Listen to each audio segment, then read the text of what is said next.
Hello dear students, now this is myth 3. अगर ये complete flow curve equation देखेंगे, इस इक्वेशन को बोलते हैं कंस्टिट्यूटिव इक्वेशन भी। ये हमने क्लास में काफी बार डिस्कस की है। सिग्मा एफ होती है फ्लो स्ट्रेस और ट्रू स्ट्रेस, के होता है strength coefficient, epsilon is true strain, N होता है वर्क हार्डनिंग एक्सपोनेंट। ये एप्सिलॉन डॉट है, ये इसे बोलते हैं स्ट्रेन रेट, और एम जो होता है वो होता है स्ट्रेन रेट सेंसिटिविटी इंडेक्स।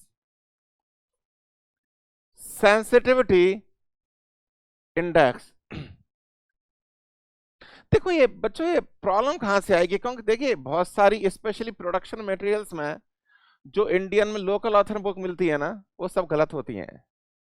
किसी the person who is little having some qualification, those book you should follow, और जो आपको टीचर बताए उस बुक को फॉलो करो।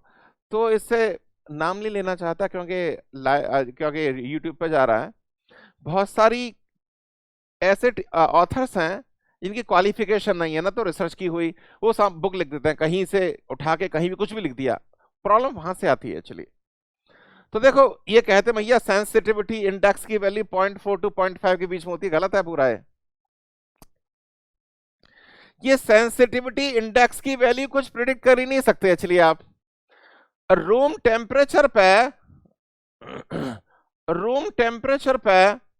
जो m है ना, उसकी वैल्यू अप्रोक्सीमेटली होती है 0.005 टू लेके 0.05, इस रेंज में होती है। और in other words we can neglect it room temperature पे। अब जैसे ही हम टेम्परेचर बढ़ाते हैं, किसी भी मटेरियल का जैसे ही टेम्परेचर बढ़ाते हैं, जैसे हमने देखा होगा, हमने क्लास में भी डिटेल में डिस्कस किया है। अगर कोई स्ट्रेस स्ट्रेन डायग्राम देखें किसी मटेरियल का, तो लेट अस से ये आ गया आपका रूम टेम्परेचर पे,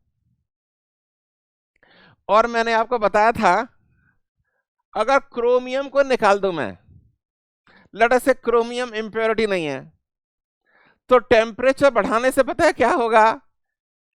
मोस्टली 90% केसेस में जैसे ही जितना टेम्परेचर ज्यादा बढ़ाएंगे तो मेरा ये डायग्राम नीचे आता जाएगा, ये डायग्राम मेरा नीचे आता जाएगा। By increasing the temperature, mean flow stress will decrease, ductility will increase, strength will go down. तो जैसे ही आपने टेम्परेचर बढ़ाया, m की वैल्यू बढ़ी। तो आप ये लिमिट लगा नहीं सकते कि 0.4 से 0.5 के बीच में होगी, ये नहीं है। वो डिपेंड करता है कि मटेरियल का टेम्परेचर क्या है, उस टेम्परेचर पर डिपेंड करेगी m की वैल्यू क्या है। और जितना ज्यादा टेम्परेचर होगा उतनी ही ज्यादा m की वैल्यू होगी।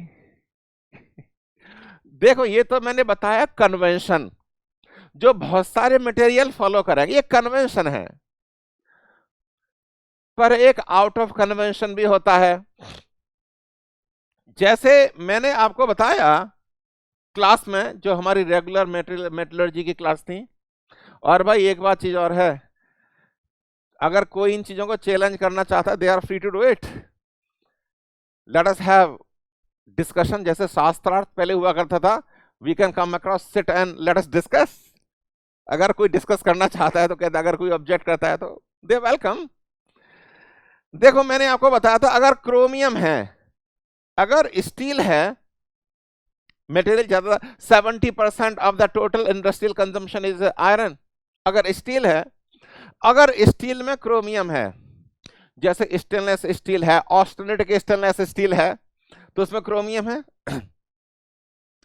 तो अगर क्रोमियम हुआ तो there will be a temperature band, और ये टेम्परेचर बैंड कभी कभी 350 से 650 के बीच में होता है।